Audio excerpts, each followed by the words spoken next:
വളരെ കൃത്യമായി കേട്ടോളൂ. ഒരാളുടെ ജീവിതത്തിൽ ഏറ്റവും വലിയ ഭാഗ്യങ്ങളിൽ ഒന്ന് ഏതാ? ഹബീബായ സ്വല്ലല്ലാഹു അലൈഹി വസല്ലം തങ്ങളുടെ ആധാറുകൾ ലഭിക്കലല്ലേ?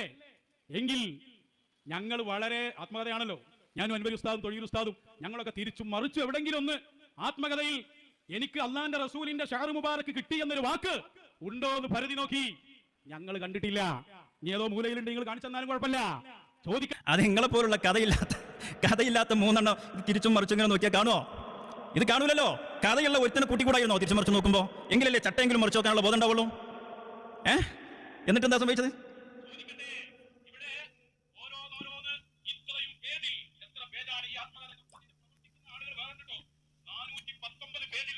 ചോദിക്കട്ടെ, ഇവിടെ ഓരോന്നോരോന്ന് ഇത്രയും പേജിൽ എത്ര പേജാണ് ഈ ആത്മകഥ? ഇതൊക്കെ ഇതിന്റെ പ്രവർത്തിക്കുന്ന ആളുകൾ വേറെ കേട്ടോ. 419 പേജിൽ എഴുതിയിട്ട് കുറച്ച് കഥയുള്ള ആളുകളെ നിങ്ങൾ കൂട്ടത്തിൽ കൂട്ടാം.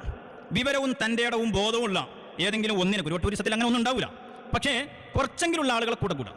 എന്നിട്ട് ഇതുപോലുള്ള പുസ്തകങ്ങൾ നോക്കുക. ഇതിപ്പോൾ ഉസ്താദ് എഴുതിയ ഉസ്താദിന്റെ ആത്മകഥ മലയാളത്തിലുള്ള പുസ്തകമാണ്. ഇത് പരിശോധിച്ച കഥയാണ് ഇപ്പോൾ ഈ പറയുന്നത്.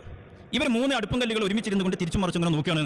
മൗലവി തിരിച്ചും മറിച്ചും നോക്കിയാൽ ഒന്നും കിട്ടില്ല. ആദ്യം ഇതിന്റെ ചട്ടമറിച്ചിട്ട് അതിന്റെ ഗ്രന്ഥകാരൻ എഴുതിയ ആമുഖമുണ്ട്. ഏത് കിതാബാണെങ്കിലും പുസ്തകമാണെങ്കിലും ആ ഗ്രന്ഥത്തെക്കുറിച്ച് അതിന്റെ രചയിതാവ് എന്താണ് പറയുന്നത് എന്ന് മറിച്ചു നോക്കണം. അപ്പോൾ ആ പുസ്തകത്തെക്കുറിച്ച് ചെറിയൊരു വിവരണം അതിൽ നിന്ന് കിട്ടും. അങ്ങനെ മറിച്ചു നോക്കാനുള്ള വിവരവും വിവേകവുമുള്ള ഒരുത്തനും ഇല്ലാതായി പോയല്ലോ നിങ്ങളുടെ കൂട്ടത്തിൽ. ലൂത്ത് നബി ചോദിച്ചില്ലേ, അലൈസ മിൻകും റജുലുൻ റഷീദ്, തന്റെ ഉള്ള ഒറ്റ ഒന്നും ഇല്ലയോ നിങ്ങളുടെ കൂട്ടത്തിൽ? ഇത് തന്നെ നമുക്ക് ചോദിക്കാനുള്ളത്. ആമുഖത്തിൽ ബഹുമാനപ്പെട്ട ഉസ്താദ് അവർകൾ ഇത് എഴുതി വെക്കുന്നു, ആത്മകഥ എന്ന പോലെ ഇത് മറ്റു പലരുടെയും ജീവചരിത്രം കൂടിയാണ്. ഇന്ന് കാണുന്ന രീതിയിലുള്ള പൊതുപ്രവർത്തനങ്ങളിൽ സജീവമാകുന്നതിന്റെയും മുമ്പുള്ള എന്റെ ജീവിതത്തിന്റെ ആദ്യകാലങ്ങളാണ് ഇതിൽ പ്രധാനമായും പ്രതിപാദിച്ചു പോകുന്നത്. ചില പിൽക്കാല സംഭവങ്ങളിലേക്കും സന്ദർഭോചിതമായി എത്തി നോക്കുന്നുണ്ട്.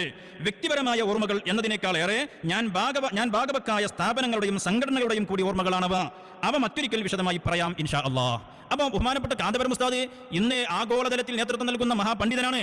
ഉസ്താദിന്റെ വിപ്ലവാത്മകമായ ജീവിതം ഈ 400 ചില്ലാനം പേജിൽ ഒതുക്കാൻ കഴിയില്ല. അപ്പോൾ ഉസ്താദ് അവർകൾ പറയുന്നു, എന്റെ ജീവിതത്തിന്റെ തുടക്കം മാത്രമാണ് ഈ പുസ്തകത്തിലുള്ളത്. തുടക്കം എന്ന് പറഞ്ഞാൽ ഉസ്താദ് പഠിക്കാൻ പോകുന്നത് മുതൽ അവസാനത്തെ അധ്യായം പറയുന്നത് മർക്കസിന്റെ സ്ഥാപനവുമായി ബന്ധപ്പെട്ടിട്ടാണ്, മർക്കസിലേക്കുള്ള വഴികൾ. അപ്പൊ മർക്കസ് തുടങ്ങുന്ന, മർക്കസ് സ്ഥാപിക്കുന്നതുമായി ബന്ധപ്പെട്ടത് മാത്രമേ ഈ ആത്മകഥയിൽ പറഞ്ഞിട്ടുള്ളൂ. ബാക്കിയുള്ളതൊക്കെ പറയാൻ കിടക്കല്ലേ? നോളജ് സിറ്റിയുടെ വിപ്ലവങ്ങൾ പറയാൻ കിടക്കല്ലേ? ഷഹർ മുബാറക്കിന്റെ വിപ്ലവങ്ങൾ പറയാൻ കിടക്കല്ലേ? ആഗോള പ്രശസ്തമായ ഉസ്താദിന്റെ സ്വഹീഹുൽ ബുഖാരിയുടെ ദർസ് പറയാൻ കിടക്കല്ലേ? ഞങ്ങളുടെ പ്രസ്ഥാനത്തിന്റെ വിപ്ലവാത്മകമായ പ്രവർത്തനങ്ങളും വിജയങ്ങളും പറയാൻ കിടക്കുകയാണ്. അപ്പോ ഉസ്താദ് അവർകൾ മർക്കസ് തുടങ്ങുന്നത് വരെയുള്ള കാര്യങ്ങൾ മാത്രമേ ഇതിൽ പറഞ്ഞിട്ടുള്ളൂ. അതിന് എത്രയോ കൊല്ലങ്ങൾക്ക് ശേഷമുള്ള ഷഹർ മുബാറക്ക് കിട്ടിയ വിവരം ഇതിലില്ല എന്ന് പറഞ്ഞിട്ട് എന്ത് കാര്യം മൗലവി?